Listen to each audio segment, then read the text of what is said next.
Talk was the 2024 Juno Breakthrough Artist of the Year. Also performed, we were just talking off air about it, performed the national anthem at Grand Prix weekend that year.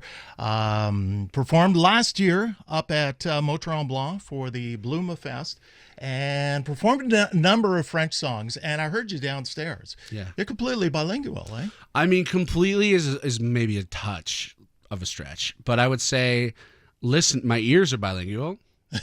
My mouth is working on it. It's a work in progress, but understand everything. And every time I come back, I try and speak more.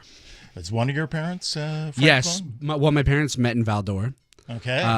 My mother's first language was French. She's more Francophone. My dad is English, learned French, but same. His ears are, 99% comprehension. We'll get the obvious question out of the way first. Sure. Why the name Talk? Talk came from a Coldplay song called Talk. Okay. That I really, really loved growing up, and people, they're kind of in that famous group where, like Nickelback and Imagine Dragons, mega hits, but people like to rag on them. But I really believed in their message of spreading love and being nice and just being good to your neighbors and that whole thing. And so I kind of wanted to keep some of that with me, and Talk ended up being the thing I chose to do it with. Nice.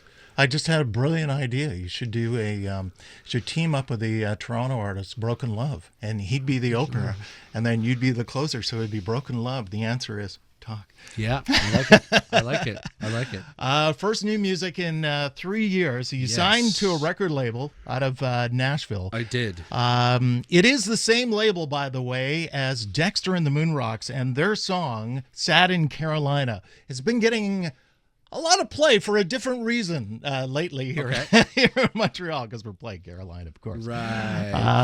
Now, the label, it was co-founded by a Canadian who Joey Moy. co-produced this record. Yeah, that was amazing. I mean, Joey's been part of so many hits.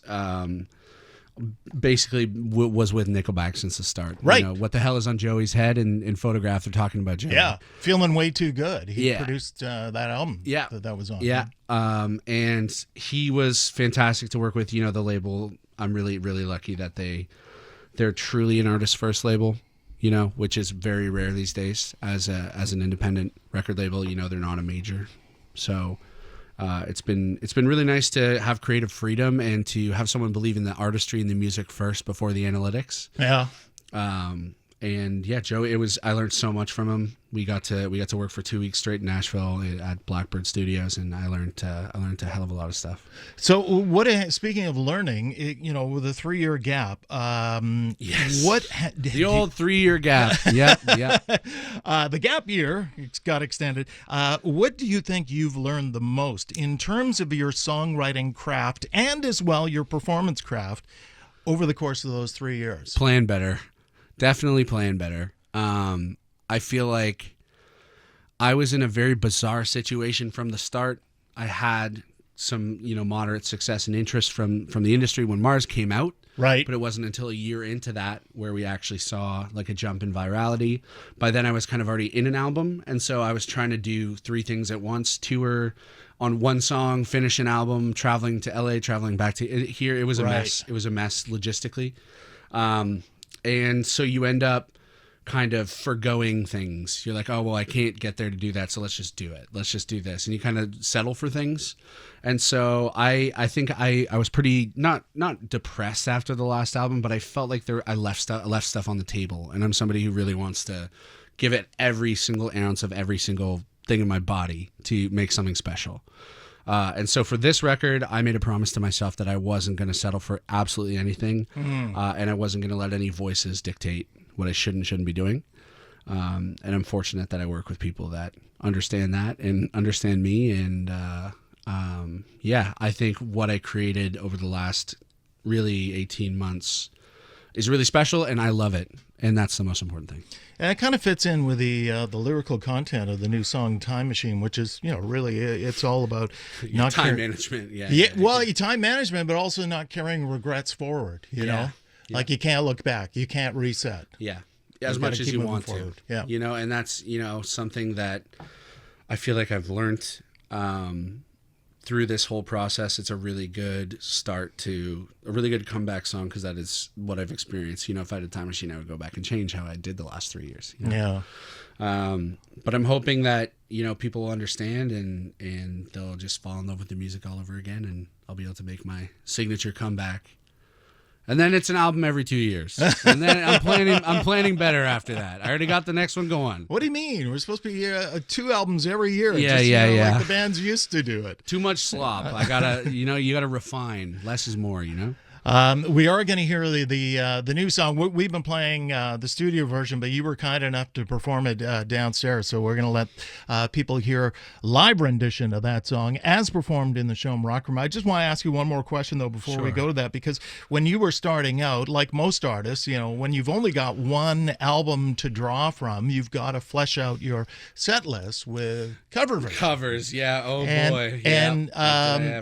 one of the ones that you've often done has become an audience favorite, a sing-along song, as a matter of fact, is Radiohead's Creep. So I was just curious as to why that's a song you gravitated to. Because I tend to think in terms of creativity and then immediately after efficiency and how much effort is required to put in and to get the result that you want. And I've been singing that song since high school. Okay. And so it's muscle memory. I don't have to think about words. I can just go and execute, and it's almost a brain break in the middle of a set.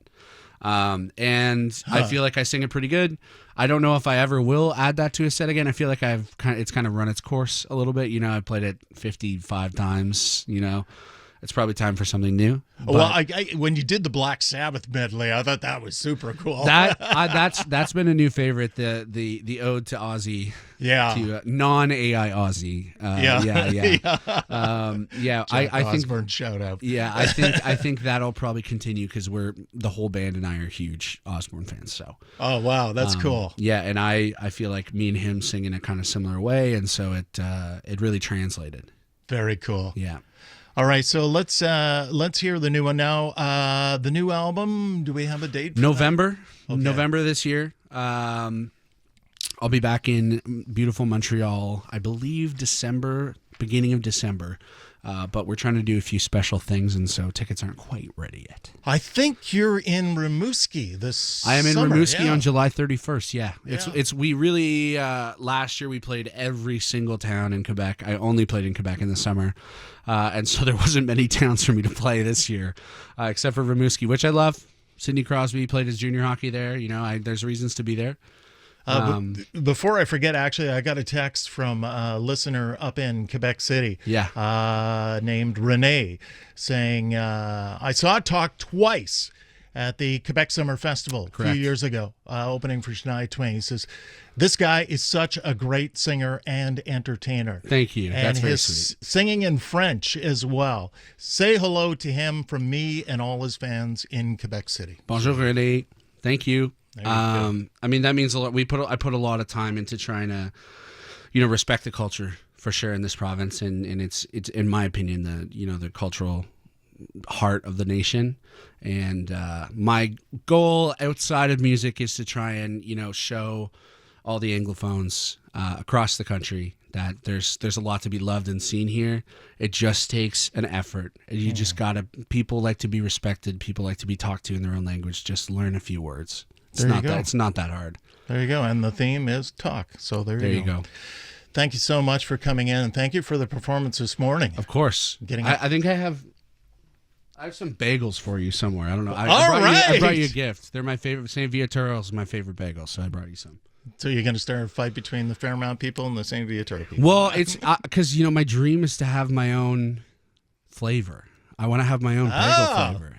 And st-viateur has like been the GOAT for me. And I respect all the others, but they've been the GOAT for me. And so I'm trying to, like, you know, work up the... There you go, st-viateur people. Get on that. You got to have a talk flavor, a special talk bagel. I already got everything all up here. Okay. Well, thank you for bringing that in. Looking forward to that. Yes.